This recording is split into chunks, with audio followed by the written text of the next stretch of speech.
Hey, that worked. How about that? It worked. Alrighty, here we go.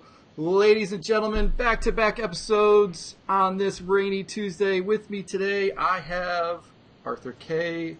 Arthur, you are 10 minutes east of me, 15 minutes east of me. I think you're the kind That's of a yeah. close nerd, if you will. We could almost hang out more. We could almost, except for that work thing. Hey, Yep. let's get started with who you are, what you do. All right. So, my official job title these days is Senior Software Engineer for IronNet Cybersecurity, which is a company based on the East Coast. So I'm one of the lucky few who gets to work from home full time, which is fantastic. And you have a Um, nice office, mind you. I do. I do. Thank you very much. And for a number of years, I've been building software for a variety of companies. I've been with IronNet about 2 years. But before that, I was with a company called Sencha, and before that, a variety of other positions. And then kind of tangent to all of that, I've got a variety of side projects. I do some software mentoring. It seems like the list never ends there. Yeah, I mean, speaker, all kinds of stuff. So Yeah. let's dive in. I asked you kind of what keeps you up at night, and you had started with building teams, or you had responded with building teams. Mhm. I know you've been in a variety of leadership roles across Sencha and now in the security space. Let's dive in a bit. When you say building teams, let's just put a definition around it. What does team look like for you? And then let's back into what does building mean. So let's put a Right. definition around a team. Okay. So for me, a team is any group of people that you work with in some sort of regular fashion. So they might be your immediate coworkers on a software team. They might also include, different project managers or executives or people in other areas of the company that you work with on perhaps a less regular but still regular basis. Sure. And you really, at the end of the day, it's anybody who helps you contribute to the thing that you do. Okay. And when we talk about building teams, what are we talking? Are we talking about like HR, like, oh, you need to go to this training and go work out? What there do you consider your kind of passion? So, you know, for the last couple of years that I've been in more of a leadership role in the software teams that I've been working on, I feel like one of the things that I've tried to do with the people who I work with, my teammates, are to get everybody into a mindset of, like we're all in this together. This isn't just, like a paycheck. A lot of us are there because we're really excited about what it is we're doing. Yep. And, it's not just about building that camaraderie that goes between everyone on the team. For me, it kind of goes a step further as the leader of my team. How do I get everybody who's on board to get to where they want to go? So it's not just about like a product that we're building, but if I'm working with somebody who's generally interested in JavaScript or Go or project management, how do we get them aligned with their personal goals in a way where they're happy to continue growing as an individual, but also to bring those skills back and just further help the team grow into a more efficient thing. Sure, sure. So let's talk about kind of the attributes of a good team, because I have, like you, I've been in a number of leadership positions of the team, whether it's companies I owned or product that we were building. I feel like the health of a team is absolutely essential to the success of whatever it is you're building, and almost more kind of essential than necessarily some of the technical skills at times. Right. And there's a lot of attributes of like what healthy means, mind, body, how the team interacts. So let's dive through some of these Okay. and kind of rap about them. So what do you consider health to look like on a team? So, you know, I would say that on any given week, the dynamics of what you consider healthy might fluctuate here or there. Like we like to talk a lot about having a work-life balance, but the reality of work and life is that some weeks you've got a lot of stuff going on in your personal life. Some weeks you've got really hard deadlines that you have to meet at work. And so, if in my position as a leader, I can try to recognize when some of those things are not in balance. Like, like if we're trying to hit a major software release, like the first of a month, and we're all putting in extra hours in the week or two leading up to that because of X, Y, or Z. I'm going to do my best to make sure that people are recognized for the extra work, that they feel taken care of, that they're not feeling taken advantage of in that sense. So so if that means in some cases it might be as simple as an extra pat in the back or calling somebody out in a meeting to say, hey, Jim did an awesome job last week. And that's great. In some cases, it might be, like you worked 60 hours last week. Why don't you take a day or two off? Let's not tell HR. Just you kind of go spend some time with your family. You know what I mean? Like, those are some of the things that I try to balance because, again, I'm trying to make sure that my teammates come into work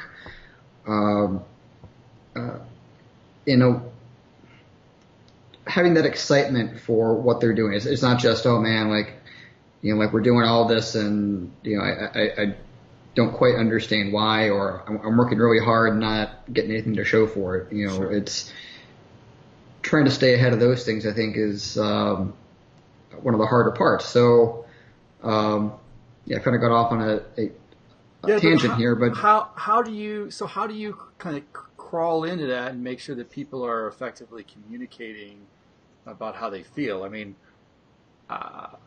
historically, I think developers are shy in the sense of saying it seems like we're on two ends of the spectrum. We're going to be really, really loud or really shy about saying how we feel about something. And sometimes when somebody says how they feel, it's almost too late in the realm of what we're doing. Maybe they're already looking for a job or they already flipped that bozo button. So how do we as developers, managers, just kind of team members really kind of communicate kind of open and honestly with one another? I think it's an excellent question, and I'm not sure there's a real easy answer for that. I think from my perspective anyway, I would say that for many years I was more on the quiet and shy end of things, that I would shy away from saying that I felt like I was working too many hours or not getting enough recognition for something. Sure. So, I've really tried in having my regular one-on-one meetings with everyone on my team, which we do for maybe not more than 10 minutes once a week. Sometimes they're longer, sometimes they're not, but really, I've tried to go out of my way to develop these very personal relationships with people. Sometimes you need to be the one asking. As you point out, not everyone's at the same level for being vocal about what they want or how they feel. So in many ways, it's kind of on us as the leaders to reach out and say, this is what I'm seeing. Tell me if I'm off base. Sure. We need to have thick skin, as a leader. Sometimes if people are feeling that imbalance, that might be our own fault. So we have to be receptive and make sure that our teammates know that they can say those things to us, or at least give them an avenue to say it to somebody.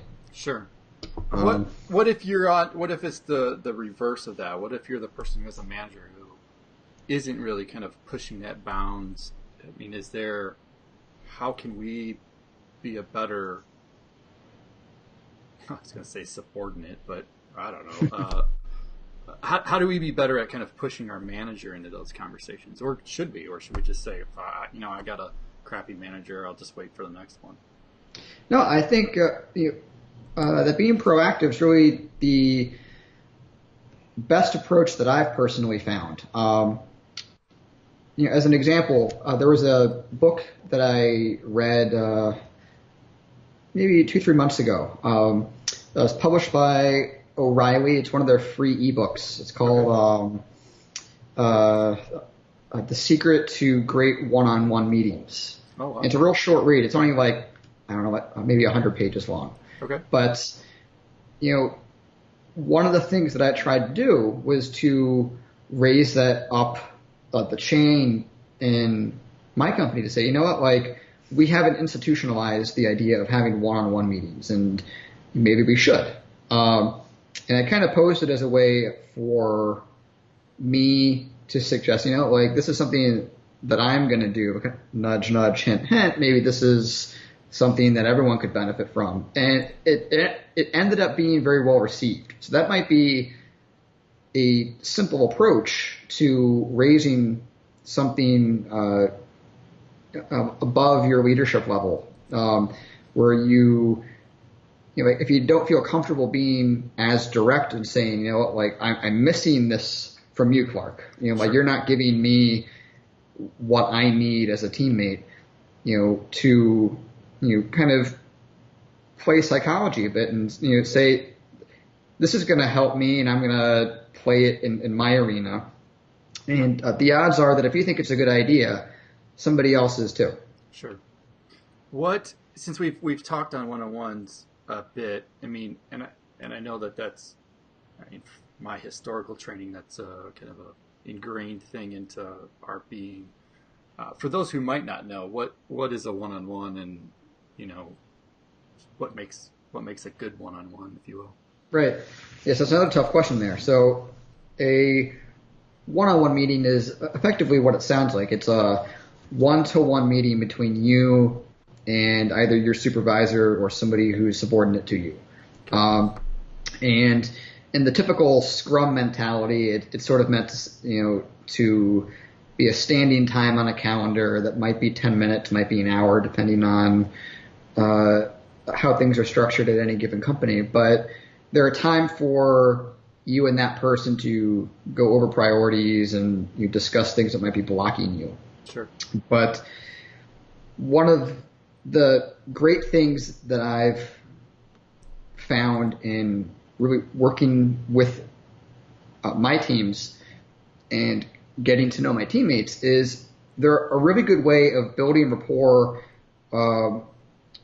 especially if you work remotely. So, they don't have to always be just business, because on any given week on a development team, it's, okay, Clark, it's, you already know what my tickets are because you're my manager. Yeah. And, things are in flight. Just look at the Scrum board. To which you might say, okay. Or, yeah, I was going to say, in fact, I think if you treat your one-on-one like it's just an extension of your stand-up or whatever, you have failed your one-on-one. That's really exactly not beneficial to you. Like, you do business all day long. There's no need to be talking more business. This is the other side of business.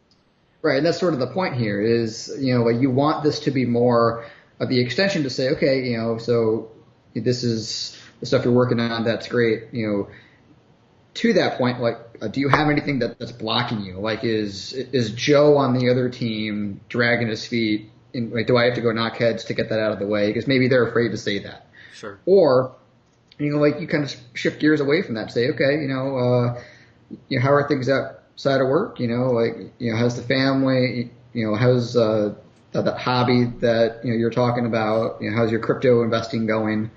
Those sorts of things. And again, they don't have to be long conversations, but like, you really get to know people pretty well, and that then helps transition into other things where you can start talking to your teammates about, like, you've mentioned you're interested in Python. Well, like, what are you doing about that? Like, what can I do as your manager to facilitate that? Like, do we need to expense a book for you, or we've got access to some free online courses, or like, you want to take a class, whatever it might be. Yep. Like, you start to parse out those bits of meaningful personal information, and those really start to go a long way. What What about reaching outside of just your direct command? I mean, what about having one-on-ones with your peers or your manager's manager or somebody even not in your own company? Mm-hmm. And is that... Yeah, no, those are things that I definitely think are worth exploring. To kind of go outside of, let's say, like your own company, that kind of goes into, maybe the arena of not necessarily mentoring, but somewhere under that umbrella where you're looking for validation or camaraderie or direction from Yep. other professionals who have insight to give. That's a really fantastic place to look. So no, sorry. Go ahead. No. The one platform that I've noticed that's really made that a lot easier lately has been LinkedIn. They've opened up a thing that I forget what the feature is called. They may brand it as mentoring, actually, but the ability for you to reach out and really connect with other professionals who you may or may not know to get some of those insights. That's been a pretty cool tool that I've seen used over the last couple of months. A few people have reached out to me, actually. Oh, so that's an area that I would recommend people go look if that's something that they're looking for. Sure. So let's bring it back to the building team. So we talked about just a healthy team and one-on-ones and that being kind of part of that. What in a team, if you feel like it's not healthy, what are some things that we can do to try to make it better? Mm-hmm. So I think the first step is really just recognizing what the health of your team is. Like if you're oblivious to the fact that somebody might not be happy on your team, that's a problem in itself. I think that goes to show that somebody wouldn't have the open mind to really start tackling the problem of building teams. But assuming that that you've got the open mind and you realize that could be a possibility, like if you as a leader are seeing some bad dynamic on your team somewhere, it's your job to reach out and try to mitigate whatever those problems are. You need to talk with the people involved. You need to figure out what the problem is, and if you're not the one with the power to solve that problem, you are the one with the power to find help to solve that problem. Sure. That's your job as the leader. Now on the flip side, like if you have a problem, certainly you want to feel comfortable to raise that problem to the person who's above you or somewhere above you in the organization. And I think finding the appropriate person to do that is that's the key thing. But unfortunately, it can often be harder than it sounds. Yeah. I think you've got to find somebody that you feel like you can trust, and hopefully they're a person who's in a position to help you. Yeah. What we talked about reaching out to people. What resources do we have as I don't know, team leads or managers, whatever, somebody in leadership, to try? I mean, what resources do we really have? I guess it's a pretty broad question, but you mentioned a book earlier, so we'll sort of put that down in the notes. But what else do we have? So in terms of your physical resources, I think knowing your organization is one of the more important things there. You've got to know or the first thing is probably knowing who are the like the key players, who is in charge of HR, who, like if you're not at the top of the food chain, who's the right person to escalate a certain problem to. Sure. That might be your own director, that might be the CFO or the CEO. It might be somebody else in middle management or somebody across teams. So those are, like your obvious first resources there. I think that one of the things that I've tried to do over the last few months is to do a lot of reading in the area of psychology. So I mentioned the book for one-on-ones. There's a couple of other books that I've read recently that kind of go to talking about the mindset of leadership, the mindset of trying to understand why success or failure happens in various circumstances. Sure. As it turns out, it's not always about hard work. It's not always about being the smartest person in the room. In fact, rarely is it either of those. Yeah. So I think developing your interpersonal skills, these are things that, certainly for me as a developer, I have had to work a lot on. Yeah. Those aren't things they teach you in your computer. Yeah, and I think it's probably also good to put a little boundary on problem itself. I mean, all too often we think of a problem as something that, you have to get an HR person involved and whatnot. And it really might not be that. It may just be somebody that doesn't know how to learn effectively, or they feel overwhelmed and need help readjusting a workload or priorities, whatever.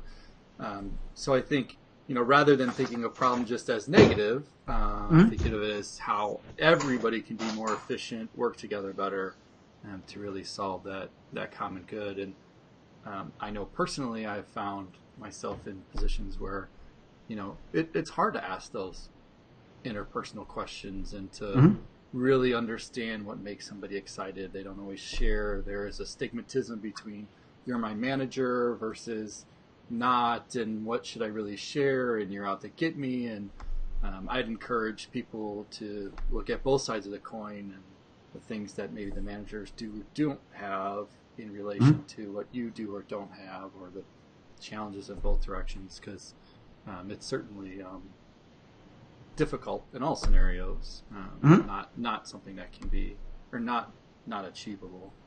Right. Where so what was it for you? Like, I mean, you said that this is the thing that keeps you up at night. Like, what's triggered that for you of, wanting to kind of build a good team? I mean, you didn't answer anything like like building product or cryptocurrencies or, the next latest JavaScript things. I mean, you said building teams. So yeah, why that? Why is Arthur that? Yeah, I feel like it's just been a natural transition for me over the last few years, where 3 or 4 years ago, all I did was swing code.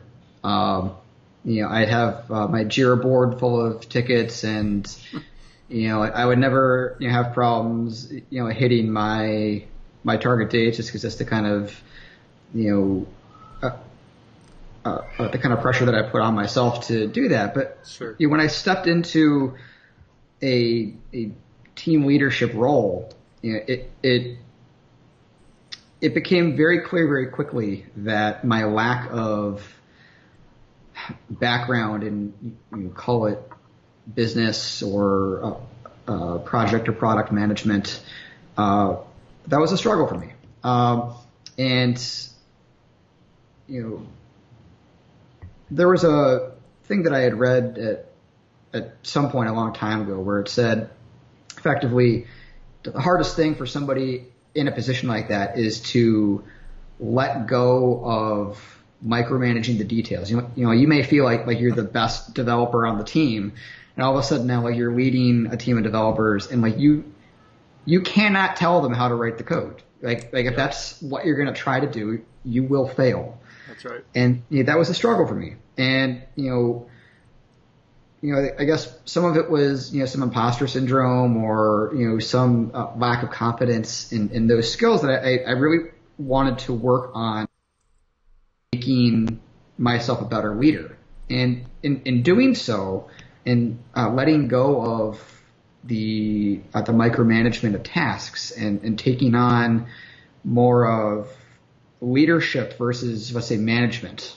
Like if you draw a line between those, Yep. Being a leader is not the same as being a manager. And very often a good manager may not be a leader, and a good leader may not be a manager, and every combination of that. I would say that I discovered over time that stepping into the role of leading a team made us far more efficient at delivering features on time for our product, and the quality of our product went up. And that was entirely because the confidence that my team had in me grew, the confidence that I had in my teammates grew, and the confidence that my teammates had in themselves grew. Yep. And I think that really set a light bulb off for me to say, you know what, we can do a lot more than we're doing. Yeah. And that, just really set a light bulb off for me. Yeah, yep. It really did. Yeah, I often have told people or mentor them in such to think about how is it that you are really going to scale not just yourself, but everybody who's kind of surrounding you. And when you start to step back and say, what really is my role in this dynamic that we call a team?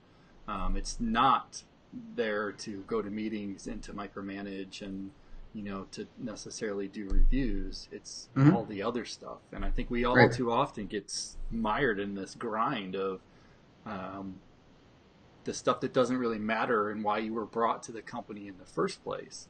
I think a lot of people end up in management not necessarily because they wanted to. Maybe they were playing a good leadership role and then they got thrown into being a people manager and weren't given any kind of tools, resources to do that stuff, and then are a flailing manager, not because of their own ability, but there is a curve to kind of go over and understand, and it's not easy.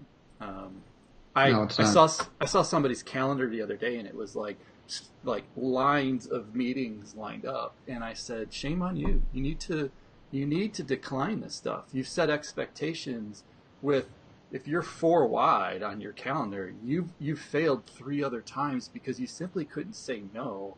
You can't be at all 3 of those places, and yet 3 other groups of individuals are depending upon you to answer potentially a question or not, and yet you can't succeed on that. And there's no reason not to say no, right? Everybody needs to be more efficient, and I mean, your job isn't to go to meetings. Your job is to do work, and meetings are part of it, but they need to be kind of balanced. Very often, too, there's people on your team who would probably love to be at that meeting and to have a voice to start, adding their input for some of those things. If you can delegate some of that responsibility, I think very often you'll find that there are people able and willing to step up. Yeah. If you would just make that opportunity for them. Yeah. Yeah. Letting go is hard. That's certainly a hard thing. All right. So we are coming up on time. I want to do one thing before I ask my last question. One, which is just thank you for the stuff that you have done in the community, whether it's speaking or sharing. I know we've gone over to the bar a few times and enjoyed drinks and kind of complaining about our own work situations, comparing notes and whatnot. So, but I know you spend a lot of time in the community and helping mentor others and whatnot. And so, just on behalf of everything that we do, thank you for that. And with the last question then being, what would you leave behind for somebody maybe trying to get into management or leadership? Can't really get into leadership, but maybe get into management or looking to flip, help their team be more healthy. What would be kind of a few tips that you'd leave behind for them? Yeah, I mean, you really, the best advice that I have, if I were looking back to the person who I was 3 or 4 years ago, and I was about to come into these sorts of roles, the best piece of advice that I would have would just to be more vocal about the things that you either want or the things that you see being necessary. It's not about telling people what to do. It's not about causing a fuss. It's about, having just like an adult conversation, a respectful conversation with people. And once you develop the confidence to have that voice, and the steps to get there can be small. Just, like in a team meeting, you say, hey, I've got an idea. Or, I saw something that needs to be addressed. Doing that and developing the confidence for your voice really goes a long way, because then as, somebody who's in a leadership role is going to turn around and you say, we're in meetings all the time. If we're looking for someone to take on a responsibility, the people who are speaking up are the ones who get those opportunities. Yeah. And I think, that's the advice that I would have told myself, I think. It's good advice. I'll add on to that. Don't just complain. Try to offer a set of solutions that you think make your problem better. Especially when you're the one who's in it and sees it. Spend a little time taking it a step further and say, how could I do this? How could I help fix it?